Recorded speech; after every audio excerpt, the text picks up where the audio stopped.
bonjour, je m'appelle Vincent Bernetex, je suis technicien d'industrialisation au Jolébert. Ma compagne et moi attendons un heureux événement pour mi-novembre. Ce sera notre premier enfant, ce sera une petite fille. Je m'appelle Ingrid Sartou, j'habite à Igon et je suis comptable au conseil général à Pau. Je suis enceinte de 8 mois et demi. Nous avons construit et puis ensuite nous avons décidé de concevoir un enfant. Nous avons eu envie de peupler cette grande maison. La grossesse s'est très bien passée jusqu'à maintenant, mais c'est vrai qu'en arrivant sur la ferme, on voit que c'est plus difficile, ça fait plus de poids à porter. Elle est plus facilement essoufflée, mais elle a le moral, elle a la forme. Ça se passe bien, même si là on arrive sur la fin, donc ça devient un peu plus compliqué. Après 9 mois de grossesse, on a envie de tenir le bébé dans ses bras, donc très impatient. Les principaux changements seront d'ordre d'articulation en fait, entre la vie professionnelle et la vie personnelle. C'est-à-dire le fait de plus dormir comme on le faisait avant, mais bon, je pense que c'est secondaire. Et dans une deuxième temps, ce sera plutôt la façon de voir le couple, c'est-à-dire qu'actuellement on voit le couple nous deux, et là on sera trois, on pensera plus à la petite que quand ce sera la petite la priorité, non comme actuellement. Au début, il va falloir s'adapter à un nouveau rythme, notamment les nuits blanches ou les nuits entrecoupées, mais sinon ça va le faire.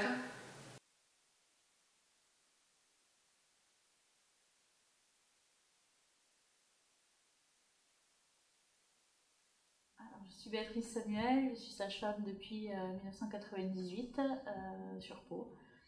D'abord à la clinique des Cigognes et ensuite à la polyclinique de Navarre. Alors, le but de la profession de sage-femme, c'est d'accompagner les mamans ou les couples tout au long de la grossesse, du diagnostic au suivi de grossesse, à la préparation de l'accouchement et le suivi postnatal. La sage-femme s'occupe des grossesses physiologiques en fait. Les étapes importantes de la grossesse, tout d'abord c'est le diagnostic de grossesse et l'annonce aux parents. Parfois c'est prévu et parfois pas prévu, donc il y a toute cette annonce à faire et ensuite il y a tout le développement corporel de la femme, le côté psychologique de la grossesse et social de la grossesse et ensuite tous les examens au long de cette grossesse que la femme doit accepter aussi. La grossesse, les patientes ont des consultations une fois par mois. La première surtout est pour diagnostiquer, enfin voir un petit peu les antécédents familiaux et personnels pour surveiller un petit peu les risques pendant la grossesse. Il y a une surveillance sérologique en début de grossesse avec certaines sérologies comme la toxoplasmose, la rubéole, l'HIV, la syphilis et le groupe sanguin. Certaines sérologies sont à refaire tous les mois si la maman n'est pas immunisée. Donc c'est une surveillance surtout aussi pour le bébé.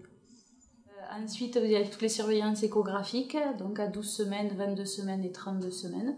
Et ensuite, il y a tout le côté psychologique de la grossesse et social à prendre aussi en compte. Les patientes, en fait, peuvent bénéficier d'une préparation à l'accouchement qui leur permet de les accompagner tout au long de la grossesse et de les préparer à cette naissance. Donc, ce sont des cours qui peuvent être aussi bien classiques que basés sur la relaxation comme la sophrologie ou par le toucher comme l'aptonomie.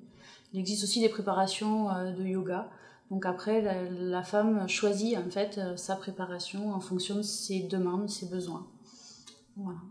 Alors les risques pendant la grossesse sont surtout des risques de complications, les risques hémorragiques, les risques thromboemboliques, les risques liés à l'hypertension, au diabète, par exemple. Voilà, donc c'est ce qu'on recherche lors des consultations.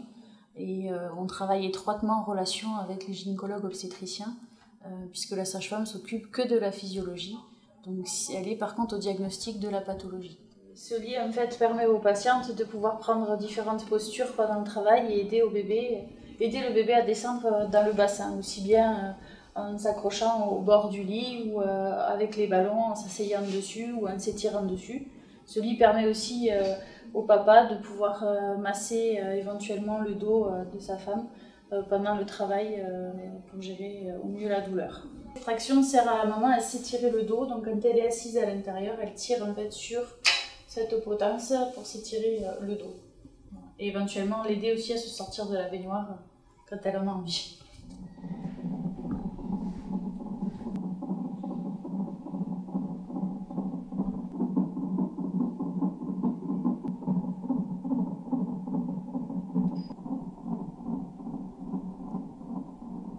Quelques heures avant l'accouchement, la mère arrive en fait sur les urgences maternité de la polyclinique où elle est accueillie, où la sage-femme la prend en charge et fait le diagnostic un petit peu du travail. Si elle est en travail, elle va rester ici à la polyclinique. Après, un travail est long, en moyenne entre 8 à 10 heures pour un premier bébé, entre 6 à 8 heures pour un second. Donc la sage-femme passe quelques heures avec le couple et ensuite diriger plus ou moins ce travail, l'accompagner tout au long du travail jusqu'au moment où l'enfant venait. Quand on est là pour accoucher, il y a le phénomène douleur, mais qui est quand même pris en charge par la péridurale de nos jours. Donc au niveau douleur, c'est juste le début du travail qui est un petit peu douloureux. Après, le fait de devenir mère, je pense que c'est un moment hyper angoissant aussi. Hyper joyeux, mais hyper angoissant aussi. Et je pense que le couple est dans l'attente de découvrir cet enfant, qu'ils ont déjà découvert un peu à l'échographie, mais voilà, ils ont toujours certaines craintes. Donc tant que l'enfant n'est pas contre eux, il y a toujours des peurs. Et une immense joie de devenir parent et de découvrir ce bébé. Au ressenti du bébé, on dispose de peu de données. En fait, on parle de la douleur du nouveau-né surtout, qui a été quand même pas mal étudiée ces dernières années. L'enfant ressent effectivement plein de choses, de la douleur, et à l'accouchement, on ne sait pas trop en fait ce qu'il peut ressentir. Le passage dans le bassin est très étroit. Il nous montre certaines choses au niveau du rythme cardiaque, mais on ne peut pas dire non plus que ce soit forcément douloureux. On ne sait pas trop en fait ce que peut ressentir l'enfant au moment de la naissance. Alors, le premier geste déjà à la naissance, c'est de le poser contre le ventre de sa maman. Je pense que ça c'est une chose indispensable. Le rassurer, hein, et ensuite vérifier, surtout nous en tant que personnel médical, qu'il s'adapte bien à la vie extra-utérine. C'est-à-dire qu'on va évaluer un score, on appelle le score d'Apgar, hein, qui vérifie en fait qu'il se ventile bien, qu'il se colore bien, qu'il bouge, qu'il remue, qu'il va bien. Voilà, et ensuite, dans un deuxième temps, on lui procure quelques soins à la naissance, en relation aussi avec les auxiliaires de puériculture qui contribuent aussi à cet accueil. Voilà, et ensuite, très souvent, ils font du pot à pot avec le papa ou avec la maman pendant les 2 heures de surveillance post-accouchement, avant de remonter en chambre. Nous vous présentons Lina, donc, qui nous a rejoint le 11 novembre. Donc elle pèse 4 kg 150 pour 55 cm. Nous sommes arrivés à la clinique donc, le 10 novembre et donc ça a mis à peu près un jour avant qu'elle soit parmi nous. Et ça change la vie, mais c'est que des bons moments, c'est que du bonheur pour cette nouvelle vie à 3. J'ai coupé le cordon, bon, un peu ému, faut pas se cacher.